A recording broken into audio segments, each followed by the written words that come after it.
Greg pressed a hand against the cool metal wall of the fire engine as Chip veered right. Through the window, he saw two pickup trucks hastily pull over to the side of the road as Chip, the fire truck's engineer and driver, picked up speed. "Whoa, cowboy," he teased. "The goal is to make it to the fire in one piece, right?" "Stop worrying, Tebo, I got this.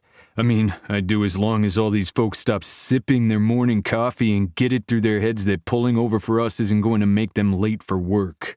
Chip blared the horn at a stubborn driver, then gunned the gas. After a second's pause, the fire engine lurched forward like it was in a Formula One race.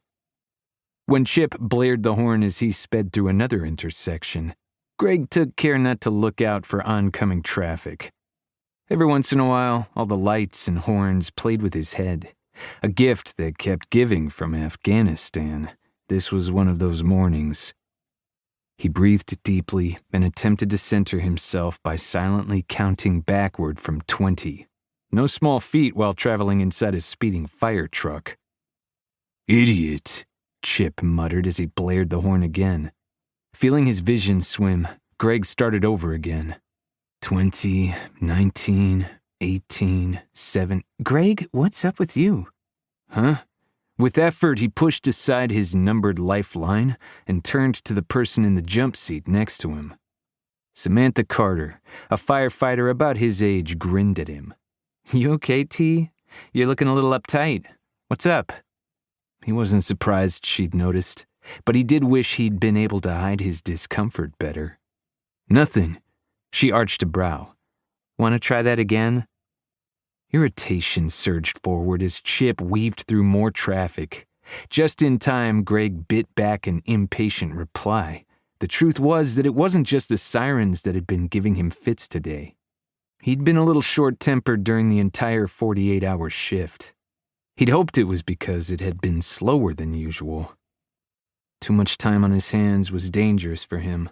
Too much time meant he spent hours staring into space instead of actually sleeping. Too much time to think about how he hadn't gone back home to West Virginia to see his mother in far too long. Time to feel guilty for not being around for his youngest brother Copeland when he was growing up. Time to wonder if he'd chosen the right profession after the army. Of course, none of that could be shared, especially not while Chip was driving hell for leather through the streets of Woodland Park. He shrugged. "Don't worry about me, Cat," he murmured, using his pet name for her. "I'm good. Just glad this shift is almost over." Sympathy filled her gaze just as Chip slammed on the brakes before gunning the accelerator again. "I'm with you. I hate boring shifts." 4 minutes, the captain said through their radios. "Fire looks to be contained, but be ready for anything. This is a garden center. Lots of flammable substances on the premises." "Roger that, Cap," Greg said as he started fastening the buckles on his turnout coat. Next to him, Samantha did the same. "Does that ever catch you off guard, Greg?" He glanced her way. "What?" "You know, calling another person captain when you were one." It took him a second to figure out what she was talking about. His former life. For a dozen years, he'd been an officer in the Army, the last 6 a captain.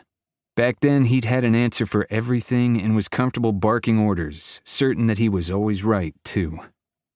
All that changed when one of his orders had cost a private his life. Though his actions and orders had been deemed necessary by his superiors, the boy's death lay heavy on his heart. A couple of months after, plagued by a mixture of insomnia and nightmares, he knew it was time to get out. Realizing Sam was still waiting for an answer, Greg shook his head. "To be honest, I never even think about how I used to be an officer." He grinned, just in case he sounded a little melancholy. "Heck, most days I'm positive that I don't want to be in charge ever again. Too much paperwork and red tape, you know?" Samantha looked confused, but nodded. "Yeah, I guess so." Obviously, she thought his reply was pretty worthless. If she did, that made 2 of them. Chip screeched to a stop, just in the nick of time.